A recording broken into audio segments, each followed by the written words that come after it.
Assalamualaikum warahmatullahi wabarakatuh. Selamat pagi teman-teman semua dan Bapak dosen yang kami hormatin. Semoga kalian semua dalam keadaan sehat selalu. Pertama-tama, mari kita panjatkan puji dan syukur kita kepada Tuhan Yang Maha Esa dan salawat serta salam tak lupa kita curahkan kepada junjungan kita Nabi besar Muhammad SAW. Kami dari kelompok 1 terdiri dari saya, Nela Baki sebagai moderator dan rekan-rekan saya. Saya Muhammad Afagi Putra. Saya Devani Siwakata. Saya Aroli Ampiridata. Pada hari ini kami akan membahas tentang lingkungan manajemen. Nah, sebelum kita masuk ke dalam materi lingkungan manajemen, teman-teman semua udah tahu belum ya apa itu yang dimaksud dengan manajemen? Manajemen sendiri merupakan elemen penting dalam keberhasilannya organisasi, baik dalam sektor publik maupun swasta. Manajemen itu sendiri tidak hanya berfokus pada sumber daya, tetapi juga menjadi sarana dalam mengarahkan dan mengendalikannya organisasi agar tercapai suatu tujuan yang telah ditetapkan. Dalam konteks modern, manajer juga harus memiliki berbagai keahlian yang mampu menyesuaikan diri dengan dinamika lingkungan internal maupun eksternal organisasi. Nah, yang pertama tadi, apa yang dimaksud dengan lingkungan manajemen? Lingkungan manajemen sendiri merupakan keseluruhan kondisi, faktor, dan kekuatan baik berasal dari dalam maupun luar organisasi yang memengaruhi proses dan kegiatan manajemen dalam mencapai tujuan tertentu. Lingkungan manajemen adalah semua faktor internal dan eksternal yang mempengaruhi operasional dan kinerja suatu organisasi. Secara umum, lingkungan ini dibagi menjadi dua jenis, yaitu lingkungan internal yang meliputi faktor-faktor di dalam organisasi seperti struktur organisasi, budaya, dan sumber daya manusia, serta sumber daya fisik atau aset perusahaan. Sedangkan lingkungan eksternal yang terdiri dari unsur-unsur yang berada di luar organisasi, di mana unsur-unsur ini dapat dikendalikan terlebih dahulu oleh manajer. Lingkungan eksternal terbagi menjadi dua, yaitu mikro dan makro. Lingkungan eksternal mikro yaitu lingkungan yang mempunyai pengaruh langsung terhadap kegiatan manajemen. Faktor-faktor yang termasuk dalam eksternal adalah penyedia atau pemasok produksi, serta kondisi pasar industri. Sedangkan lingkungan eksternal makro yaitu lingkungan yang mempunyai pengaruh tidak langsung seperti perekonomian atau tingkat pendapatan sosial, hukum politik atau pertahanan keamanan secara umum, dan teknologi perkembangan yang sudah menggunakan alat-alat canggih. Adapun tingkat-tingkat di lingkungan manajemen seperti tingkat atas, menengah, dan bawah. 1.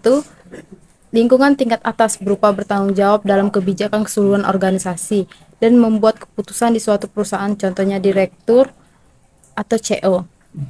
Lingkungan menengah yang berfokus di bidang perencanaan dan strategi yang telah ditetapkan di tingkat atas, contohnya manajer departemen dan manajer divisi. 3. Sedangkan di lingkungan tingkat bawah berfokus dalam pengelola tugas atau mengawasi aktivitas karyawan dan memastikan kelancaran proses pekerjaan, contohnya supervisor, mandor, atau kepala bagian yang mengawas. Di lingkungan manajemen juga memiliki keahlian-keahlian sebagai berikut: keahlian teknik, keahlian yang menggunakan metode-metode kerja dan kemampuan menguasai prosedur. 2. Keahlian interpersonal atau manusia, kemampuan untuk berkomunikasi, berinteraksi baik secara lisan maupun tulisan, serta termasuk negosiasi dalam organisasi. 3. Keahlian dalam pengambilan keputusan. Kemampuan ini untuk mencapai suatu tujuan serta membuat keputusan tepat dalam organisasi perusahaan. Terakhir, keahlian manajemen di waktu kemampuan yang mengolah dan memprioritaskan pekerjaan-pekerjaan dapat selesai secara efisien dan efektif. Nah, materi itu saja yang bisa saya sampaikan. Kesimpulannya bahwa di lingkungan manajemen kita mempunyai peluang untuk keberhasilan dalam sebuah bisnis, serta memungkinkan organisasi dalam beradaptasi secara proaktif demi keberlangsungan organisasi. Yaitu faktor-faktor lingkungan internal dan eksternal. Yang pertama adalah faktor internal. Faktor internal adalah unsur yang berasal dari dalam sebuah organisasi yang dapat mempengaruhi efektivitas di dalam manajemen. Faktor-faktor internal itu ada 6. Yang pertama adalah sumber daya manusia. Sumber daya manusia adalah aset terpenting untuk keberhasilan sebuah organisasi. Kualitas karyawan, kejujuran karyawan, itu sangatlah penting untuk mencapai sebuah keberhasilan di dalam sebuah organisasi. Kemudian yang nomor 2 adalah struktur organisasi. Nah, struktur organisasi juga menjadi unsur terpenting dalam tercapainya keberhasilan di dalam sebuah organisasi.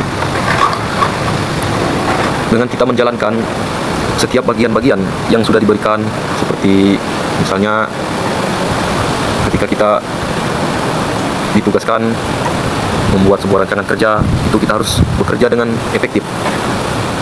Struktur organisasi juga itu sangat berpengaruh atas keberhasilan, pendapatan, dan lain sebagainya di dalam sebuah organisasi. Kemudian nomor 3 adalah budaya organisasi. Budaya organisasi menjadi faktor penting dalam sebuah organisasi. Norma-norma seperti norma kesopanan, bagaimana kita melayani tamu, melayani karyawan, konsumen, itu juga sangat berpengaruh agar tercapainya tujuan dan keberhasilan di dalam sebuah organisasi. Kemudian nomor 4 adalah sumber daya finansial. Ketersediaan dana juga mempengaruhi keberhasilan di dalam sebuah organisasi. Sumber daya finansial menjadi unsur terpenting untuk mencapai tujuan keberhasilan tersebut. Adanya ketersediaan dana, kita bisa membeli alat-alat kerja atau membeli kebutuhan kerja dan lain sebagainya. Kemudian yang nomor 5 adalah sarana dan prasarana. Sarana dan prasarana juga unsur terpenting dari dalam mencapai keberhasilan sebuah organisasi. Baik itu dari segi teknologi, juga mempengaruhi keberhasilan organisasi. Alat yang lengkap, peralatan yang lengkap, itu menjadi unsur terpenting.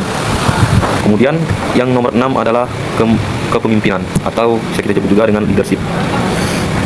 Kepemimpinan di dalam sebuah organisasi itu jelas-jelas mempengaruhi efektivitas keberhasilan dalam sebuah organisasi. Pemimpin yang baik, jujur, dan taat peraturan juga itu bisa mempengaruhi keberhasilan sebuah organisasi. Itu kalau pemimpin kita jujur, disiplin, karyawannya pun pasti akan ikut disiplin dan jujur juga. Kemudian yang nomor 2 adalah faktor eksternal. Faktor eksternal adalah unsur yang berasal dari luar organisasi yang dapat mempengaruhi efektivitas manajemen. Faktor eksternal itu ada 2. Yang pertama adalah lingkungan makro. Yang pertama adalah lingkungan mikro. Lingkungan mikro adalah unsur-unsur yang berhubungan langsung dengan organisasi, seperti pelanggan, pesaing, dan pemasok. Hal tersebut sangat mempengaruhi keberhasilan organisasi. Bagaimana hubungan kita dengan konsumen, bagaimana kita melihat pesaing kita, dan bagaimana kita membuat nyaman konsumen kita agar membeli produk kita ataupun mau bekerja sama dengan kita. Kemudian yang nomor 2 adalah lingkungan makro. Lingkungan makro adalah faktor-faktor yang berhubungan secara tidak langsung, seperti kondisi ekonomi, sosial politik, teknologi, dan budaya. Lingkungan makro juga sangat berpengaruh agar tercapainya keberhasilan di dalam sebuah organisasi tersebut. Seperti misalnya kondisi ekonomi. Kita harus pintar melihat bagaimana kondisi ekonomi pada saat ini, ke depannya, agar kita tahu bagaimana cara mencari solusi agar tercapainya sebuah keberhasilan di dalam organisasi tersebut. Pembentukan budaya organisasi dan pengaruhnya terhadap kinerja. Yang pertama, pembentukan budaya organisasi. Budaya organisasi terbentuk melalui proses panjang yang dipengaruhi oleh masalah internal dan eksternal. Budaya ini tidak muncul secara tiba-tiba, tetapi berkembang dari pengalaman, nilai, dan kebiasaan yang terjadi di organisasi. Beberapa faktor utama yang membentuk budaya organisasi diantara lain: A. Pengalaman organisasi. B. Prinsip, norma, dan nilai yang dianut. C. Kepemimpinan dan gaya manajemen. D. Rekrutmen dan sosialisasi karyawan. E. Lingkungan internal dan eksternal.